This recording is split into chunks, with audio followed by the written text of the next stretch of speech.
ኤርትራው መጽናዕቲ ፍኖተ መጻኢ ብዝብል ተማን ሰለስተ መዓልታት ክካየድ ዝቕነ ኣህግራዊ ዋዕላ መጽናዕትታት ኤርትራ ትማሊ ከም ተዛዘመ ይፍለጥ ድሕሪ ምዝዛምቱ ዋዕላ ሚኒስተር ጉዳያት ወጻኢ አቶ ዑስማን ሳልሕ ምስ ተሳተፍትን ዝገበሮ ርክባ መልኪቱ ጋዜጠኛ ሃብቶም ፍረስግን ዘዳለወ ጸብጻብ ሊድያ ተክለማርያም ከተቅርበያ ኣብ መንጎ መንግስቲ ምሁራት ዜጋታትን ወጻእተኛታትን ዝህሉ ሃናጽ ጽምዶን ውህደትን ኣብ ምዕባይ ሓበራዊ ርድኢት መሰረታዊ ስለ ዝኾነ መንግስቲ ኤርትራ ብዝለዓለ ከም ዝሰርሓሉ ሚኒስተር ጉዳያት ወጻኢ አቶ ዑስማን ሳልሕ ገሊጾም ሚኒስተር ዑስማን ነዚ ዝገለጸት ማሊ 22 ሓምለ ንተሳተፍቲ ኣህጉራዊ ዋዕላ መጽናዕትታት ኤርትራ ኣብ ሆቴል ኣስመራ ፓላስ ኣብ ዝተገብረ ናይ ድራር እንግዶት ኣብቲ ዋዕላ ብዝቐረቡ መጽናዕታዊ ወረቓቕትን ኣብኦም ብዝተኻየዱ ዘተን ንጹርን ሓቀኛን ምስሊ ኤርትራ ክዝርጋሕ ዘለዎ ጥኑዕ እምነት ዝገለጸ ሚኒስተር ዑስማን ኣብ ምንጽብራቕ ዲፕሎማስያዊ ፖለቲካውን ሓበሬታውን ሸነኻት ከምኡውን ምጉላሕ ኤርትራ ብውሽጣዊ ዓቕማ ኣመዝጊባቶ ዘላ ገስካስን ዝህልዎ ተራን ቀሊል ከም ዘይከውን ኣረዲዮም ኣወሃሃዲት ትካላት ሕብራት ሃገራት ኣብ ኤርትራ ሚስ ክሪስቲን እሙቶኒ ብወገና እቶም ዝቐረቡ መጽናዕታዊ ጽሑፋት ተሳተፍቲ ብዛዕባ ኤርትራ ንዝጸንሖ ማፍልጦ ብምህብታምን ብምስፋሕን ኣብ ግዳም ብዛዕባ ኤርትራ ንዘሎ ጉጉይ ርድኢት ኣብ ምእራም ዓብይ ኣስተዋጽኦ ከም ዝህልዎ ኣብሪሃም ሚስ ክሪስቲን ኣስዒባ ኤርትራ ኣብ ዝተፈላለዩ መድያት ኣመዝጊባቶ ዘላ ዓወታት ከምኡውን ንዝተረፈ ብምሉእነት ንምትግባር ብውሽጣዊ ዓቕማን ምስ መሻርክቲ ብምትሕብባርን ንእተካይዶ ጻዕሪ ዘለዋ ኣድናቆት ገሊጻ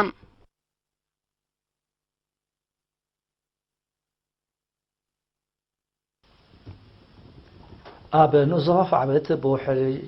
ዋዲላብ ካሰቲ 5000 ሄክታር ናይ ሕርሻ መሬት ኣሎ እንተኾነ ግን ኣቀዲሙ ዝተሰርሐ ዓግማት በውሕጅ ስለ ዝፈረሰ ዝሓለፈ ዓመት ዝሰብሐ ካብቲ መሬት በኺሩ እዮም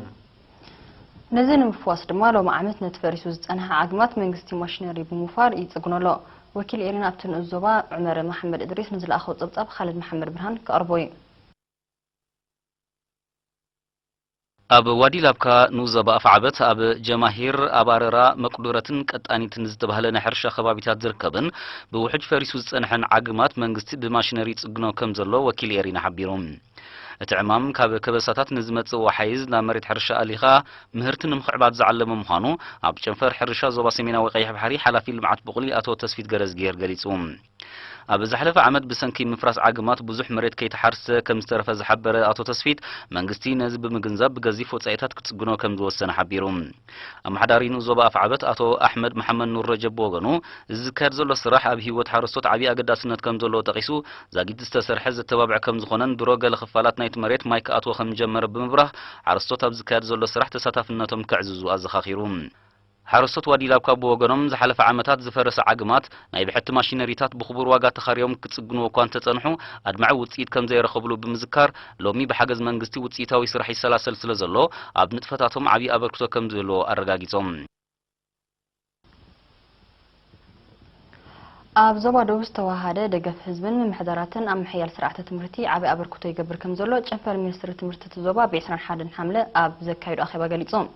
ኣብቲ ኣብ ከተማ መንደፈራ ዝተኻየደ ገምገማዊ ኣኼባ ሓላፊ ጨንፈር ሚኒስትሪ ትምህርቲ ዞባ ደቡብ መምህር ተዝጊ ኪዳነ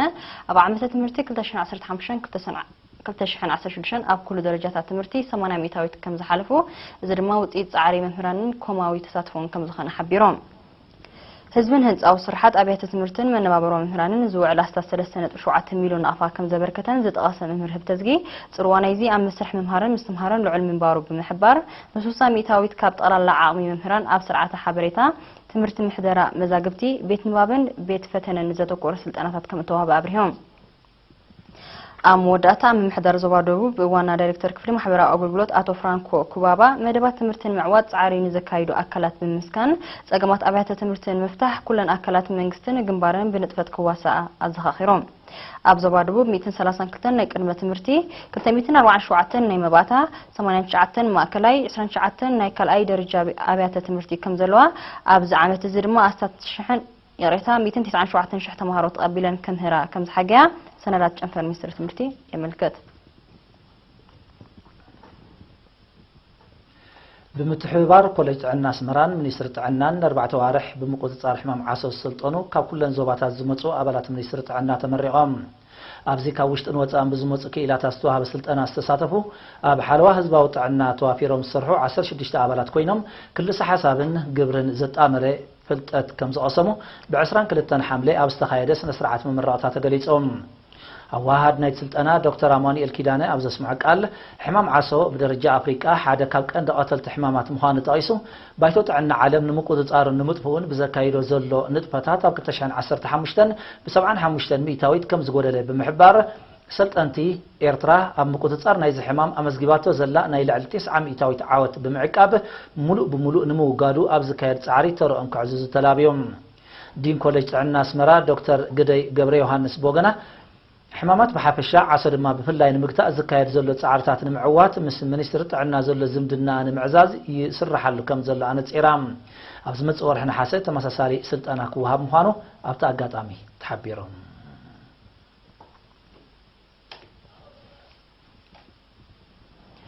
أزازي مدبر بوليس نوزوا جندا مجر كفل مريم قبر كريستوس ننبرت من محدار كبابي لعيتن أم كل خلق بناتن بدلات نزت كرة استمروا هيبون أبت كبابي نيزر جبنات فتسمتي مبزحتهم بتساتفو حزبي أب قيد كم زاتوز تقاسم مجر كفل مريم زرما وتقيت نايتي أفرط حزبي أب حقي كبن مبالزوها بأستمرتات كم زخانة قريصون أما مدبر بوليس نوزوا جندا حالات من كل خلق جبن عبلو لهم تولد برهان دما مبزحتهم زرعي بدلاتن جبناتن بتحت علم كم زفتسمو بمحبار ولدي أم مزانن مكتالن دقم عتبات كخونو تقويعهم تساتفتي بوغونا ببوليس زوهاب استمرتات أقدسنتو ردو سلزغونا قصرنت كلوا بمزخار ترعوما من كل خلق جبنات كم زبلو الرقاقيصون